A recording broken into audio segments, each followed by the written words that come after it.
सभी साथियों को कमल किशोर कठेरिया का जय भीम। साथियों, वैसे तो लोकतंत्र में लोकसभा विधानसभा के चुनाव अक्सर होते रहते हैं, लेकिन कभी कभी कोई चुनाव बहुत ही ऐतिहासिक हो जाता है। ऐसा ही चुनाव था 1987 में उत्तर प्रदेश के हरिद्वार में हुआ लोकसभा का उपचुनाव।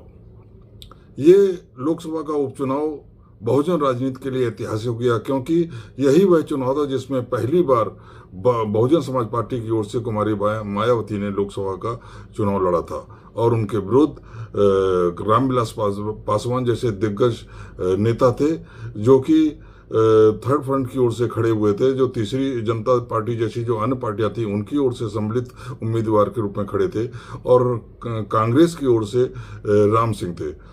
मायावती जी इस चुनाव में दूसरे नंबर पर रही थी, लेकिन जिस दमखम से उन्होंने ये चुनाव लड़ा, जिस तरीके का उन्होंने प्रदर्शन किया, वह दूसरे नंबर पर आई। उसके बाद उन्होंने कभी भी राजनीति में पलट कर नहीं देखा और एक प्रकार से बहुजन राजनीति की नायिका बनके इस चुनाव के बाद उभरी।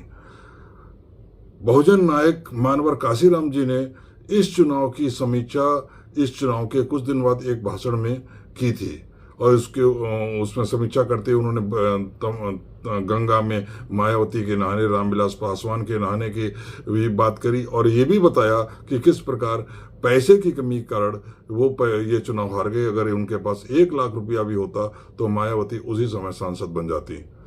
आइए सुनते हैं मानवर काशीराम का वह ऐतिहासिक भाषण। 23 मार्च 1987 को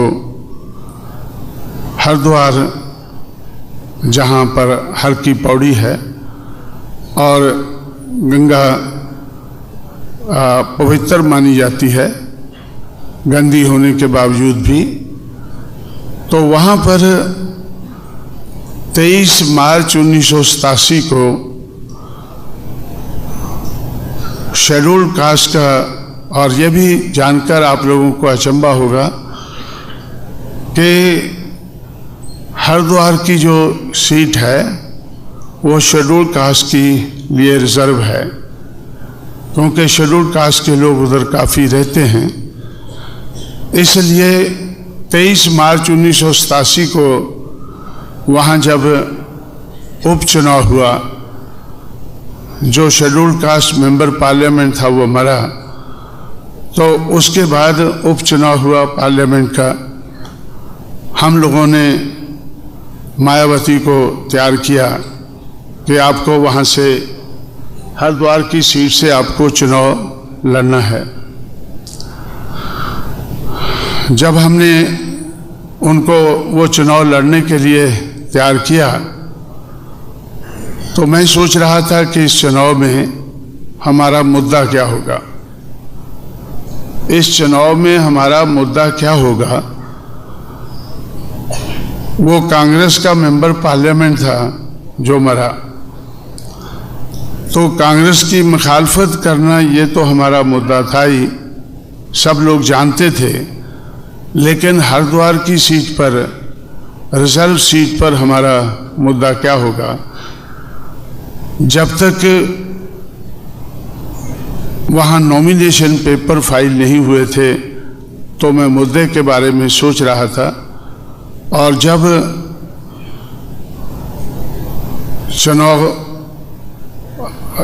का प्रक्रिया शुरू हुई तो मुझे लगा कि अब हमारे लिए मुद्दा ढूंढना आसान है,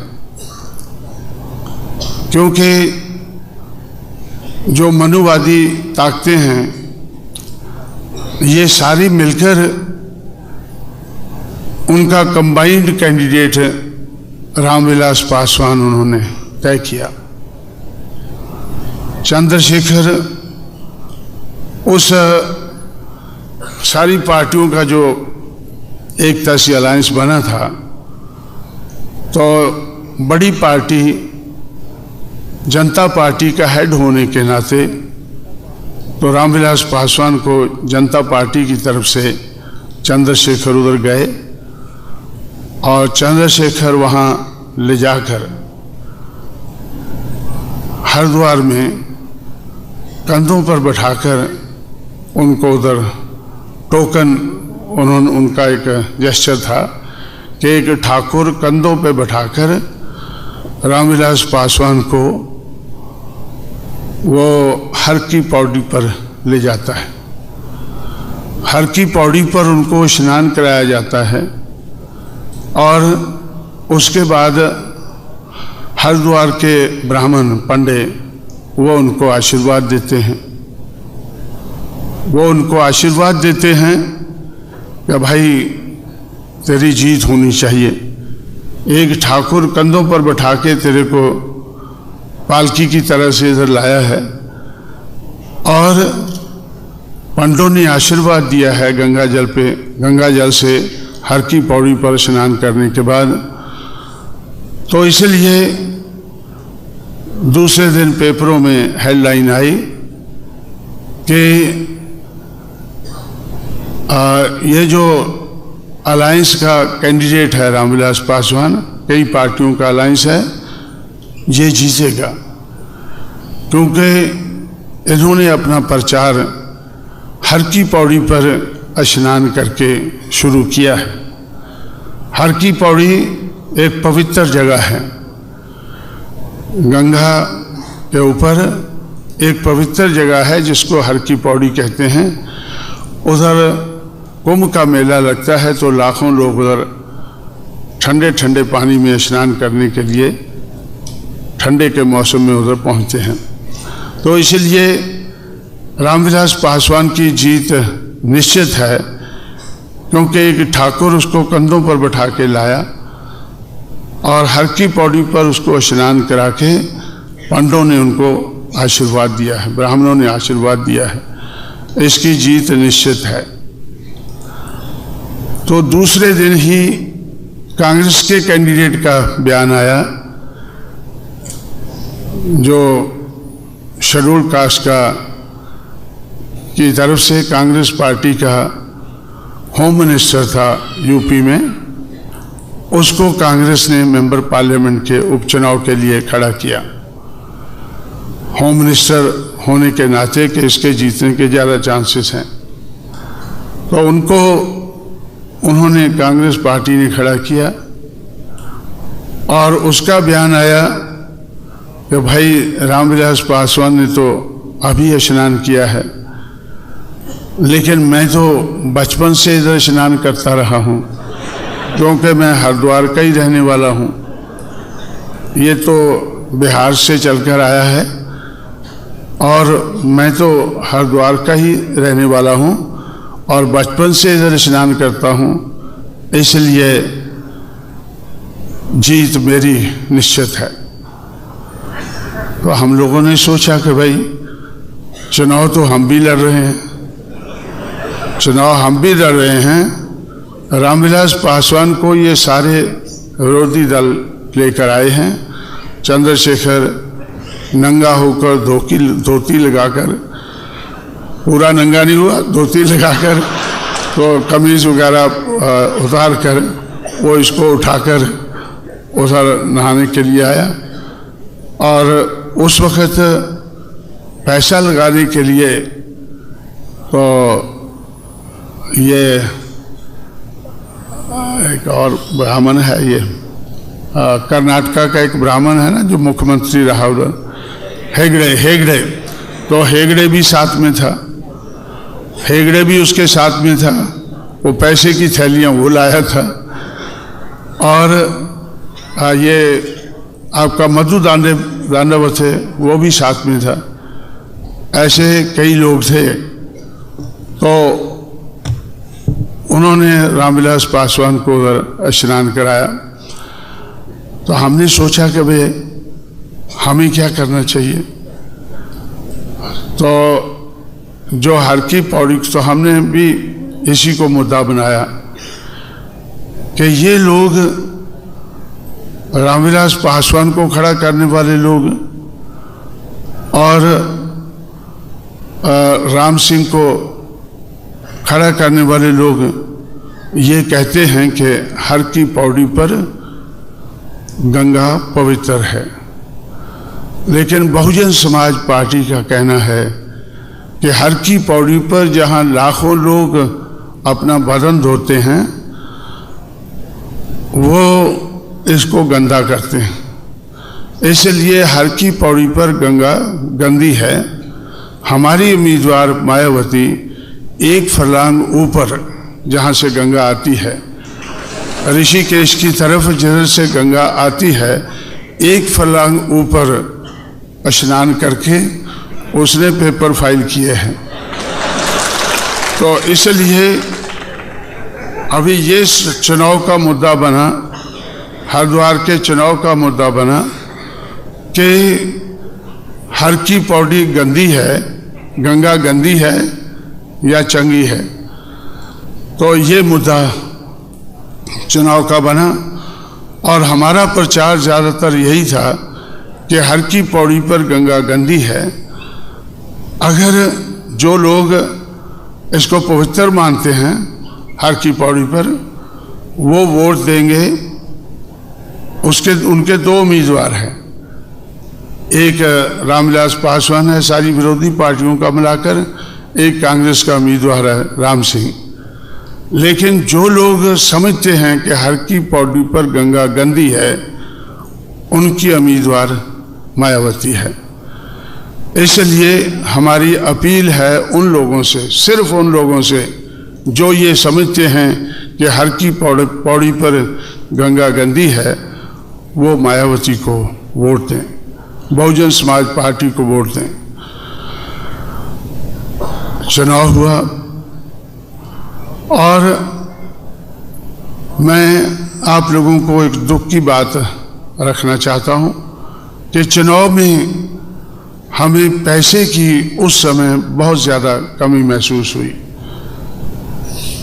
अगर उस वक़्त मेरे पास 1 लाख रुपया होता,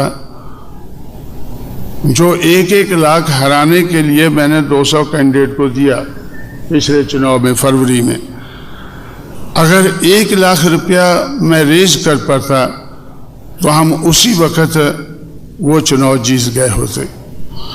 लेकिन बहुत मेहनत करके सारे देश भर में बामसेफ के लोगों से अपील करके मैं सिर्फ 87,000 रुपये इकट्ठा कर पाया।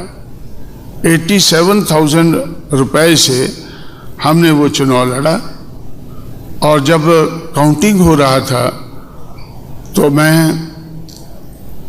कुछ समय मायावती के पास बैठा था काउंटिंग देखने के लिए, फिर मैं घूमने निकल गया काउंटिंग में, तो फिर मैं रामविलास पासवान के पास चला गया। क्योंकि उधर जब अनाउंस होता था लाउड स्पीकर के ऊपर पहला राउंड, भाई पहले राउंड में राम सिंह को 8,000 कुछ वोट पड़े, मायावती को 8,000 कुछ वोट पड़े और ये रामविलास पासवान को 187 वोट पड़े और RL कुरील को 2 वोट पड़े। RL कुरील भी 77 में जनता पार्टी की तरफ से मेंबर पार्लियामेंट था। जनता पार्टी की तरफ से RL कुरील मेंबर पार्लियामेंट था जो उस एरिए में सर्विस करता था, और रामविलास पासवान भी मेंबर पार्लियामेंट था। ये एक्स मेंबर पार्लियामेंट दोनों उधर लड़ रहे थे। तो जैसे अनाउंस हुआ कि पहले राउंड का अनाउंसमेंट हुआ, तो मैं सोचा मैं रामविलास पासवान से मिलकर आता हूँ कि भाई तू तो गंगा स्नान किया उधर, तो क्या हुआ ये तो मैं गया उनके पास। मैंने सोचा यार गंगा पे स्नान करना तेरे को ठीक नहीं बैठा, 187 वोट तो तेरा कुछ भी नहीं है। मायावती को 8,000 मिल रहा है और राम सिंह को 8,000 मिल रहा है। तो दूसरे राउंड का फिर अनाउंस हुआ तो वो दोनों 15,000 का क्रॉस कर गए और रामविलास पासवान ने भी 200 का टारगेट क्रॉस कर दिया और कुरील को 13 वोट पड़ गए। तो मैंने सोचा कि भाई जब वो बैठा था, मैंने सोचा यार भी चाय पीते हैं, थोड़ा बातचीत भी करते हैं। तो चाय मंगाई तो रामविलास पासवान ने, मैं थोड़ा और देखने चला गया इधर उधर। तो जब मैं वापस आया तो मुझे पता चला कि ये तीसरे राउंड का रिजल्ट अनाउंस होने वाला है। वो सुनने से पहले रामविलास पासवान मैदान छोड़कर भाग गया है। तो उस चुनाव का रिजल्ट निकला कि 1,49,000 वोट कांग्रेस को पड़े और 1,36,000 वोट मायावती को पड़े और 32,000 टोटल 32,000 रामविलास पासवान को पड़े और 100 से कम RL कुरील को पड़े। तो जब हमने ये रिजल्ट देखा, जब वो निकल रहा था रिजल्ट, मुझे बार बार ऐसा लगता था कि ये रिजल्ट तो हमारे हक में हो सकता था। मायावती उसी वक्त MP बन सकती थी अगर मेरे पास 1 लाख रुपया चुनाव लड़ाने के लिए होता।